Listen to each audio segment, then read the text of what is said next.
My name is Luningning Bautista. I am 38 years old. I live in Bagong Flores, Lupao, Nueva Ecija. I am Catholic. I am single mother of 4 kids. Two boys and 2 girls.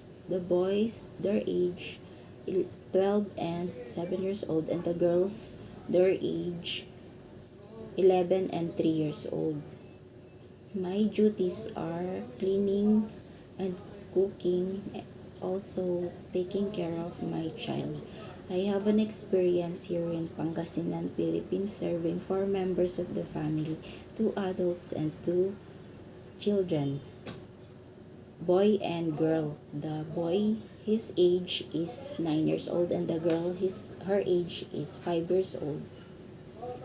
They have one pet, small dog, car washing once a week, cooking, cleaning the house, gardening, watering plants too, and marketing. I am hardworking, dedicated, honest, caring, and willing to learn the task given.